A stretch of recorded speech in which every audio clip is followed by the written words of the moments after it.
اور حضرت یوسف علیہ السلام بادشاہ بن گئے۔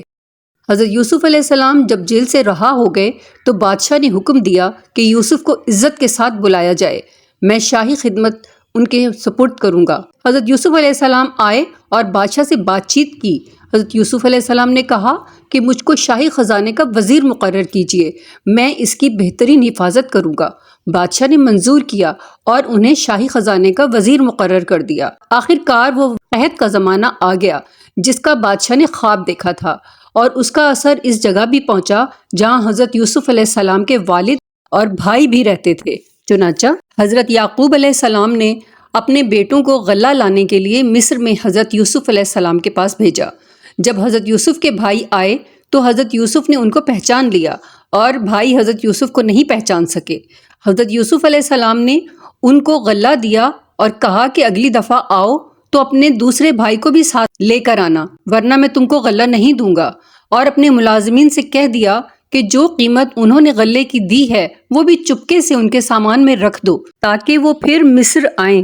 جب یہ لوگ اپنے شہر کنعان پہنچے تو اپنے باپ حضرت یعقوب علیہ السلام سے کہا کہ ابا جان، اب کے ہمارے ساتھ بھائی کو بھیج دیجئے، ورنہ ہم کو غلہ نہیں ملے گا اور ہم اس کی خوب حفاظت کریں گے۔ جب انہوں نے اپنا اسباب کھولا اور اس میں ساری رقم دیکھ کر بہت خوش ہوئے، پھر باپ سے کہا، دیکھیے شاہ مصر نے ہماری رقم بھی واپس کر دی ہے، آپ ہمارے ساتھ بھائی کو ضرور کر دیں، ہم خوب حفاظت کریں گے اور ہم کو سامان بھی زیادہ ملے گا۔ حضرت یعقوب علیہ السلام نے کہا کہ جب تک تم اللہ کا عہد مجھ کو نہ دو کہ اس کی حفاظت کرو گے اور اس کو سب کے ساتھ رکھو گے، اس وقت تک میں اس کو تمہارے ساتھ نہیں بھیجوں گا۔ آخر کار سب بھائیوں نے عہد کیا۔ حضرت یعقوب علیہ السلام نے ان کو نصیحت کی کہ تم سب ایک دروازے سے داخل مت ہونا۔ آخر جب یہ سب علیحدہ علیحدہ دروازوں سے داخل ہوئے تو حضرت یوسف علیہ السلام نے اپنے سگے بھائی بنیامین کو بتایا کہ میں تمہارا سگا بھائی ہوں اور میں تم کو اپنے پاس رکھوں گا۔ آخر جب ان سب کا سامان تیار ہو گیا تو حضرت یوسف علیہ السلام نے اپنا ایک برتن اپنے سگے بھائی کے سامان میں چپکے سے رکھوا دیا اور اعلان ہوا کہ شاہی کٹورا گم ہو گیا ہے، جس نے لیا ہو وہ دے دے، اس کو ایک اونٹ غلہ انعام میں دیا جائے گا۔ سب بھائیوں نے انکار کیا۔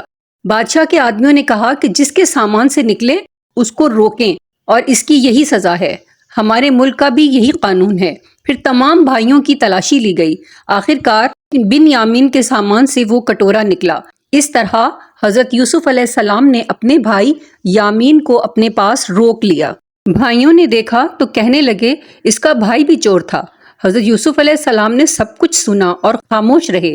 اب سب بھائیوں نے مل کر حضرت یوسف علیہ السلام سے درخواست کی کہ اس کا باپ بہت بوڑھا ہے، اس پر رحم کیجیے اور اسے چھوڑ دیجیے اور اس کی جگہ ہم میں سے کسی کو پکڑ لیجیے۔ حضرت یوسف علیہ السلام نے فرمایا، اللہ کی پناہ، جو چور کو چھوڑ کر بے گناہوں کو پکڑوں۔ جب یہ لوگ بالکل مایوس ہو گئے تو سب نے مل کر مشورہ کیا کہ اب کرنا کیا چاہیے۔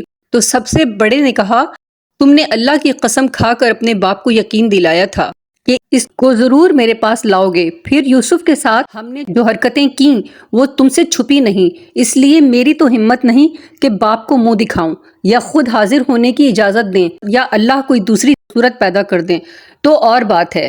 تم لوگ جاؤ اور جو کچھ ہوا ہو ٹھیک ٹھیک اپنے باپ سے بیان کر دو۔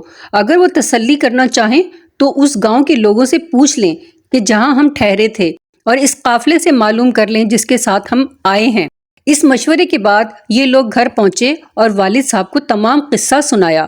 انہوں نے سنتے ہی فرمایا، تمہارے دلوں نے یہ بات گھڑ لی ہے، بہرحال صبر اچھا ہے، امید ہے کہ اللہ ہم سب کو ایک جگہ جمع کر دے گا، وہی خوب جانتا ہے کہ یہ کیا ہو رہا ہے۔ اور ان سے دوسری طرف رخ کر لیا۔ حضرت یوسف علیہ السلام کے غم سے ان کی آنکھیں سفید ہو گئی تھیں۔ یوسف علیہ السلام کے بھائیوں نے کہا، ابا جان، آپ تو یوسف کو یاد کرتے ہوئے گھل جائیں گے اور جان دے دیں گے۔ انہوں نے فرمایا، میں اپنی شکایت تو اللہ سے کرتا ہوں اور میں ایسی باتیں جانتا ہوں جن کی تمہیں خبر نہیں۔ جاؤ یوسف اور اس کے بھائی کو تلاش کرو، وہ مصر ہی میں کہیں نہ کہیں مل جائیں گے، اللہ کی رحمت سے نا امید ہونے کی کوئی وجہ نہیں۔ یا بنی یذهبوا فتحسسوا من یوسف واخیہ ولا تیأسوا من روح اللہ انہ لا ییأس من روح اللہ الا القوم الکافرون۔ سورہ یوسف آیت نمبر 87۔ ترجمہ: اے بیٹو، جاؤ یوسف اور اس کے بھائی کا سراغ لگاؤ اور اللہ کی رحمت سے مایوس نہ ہو، بے شک اللہ کی رحمت سے نا امید نہیں ہوتے مگر کافر لوگ۔ Like, share and subscribe.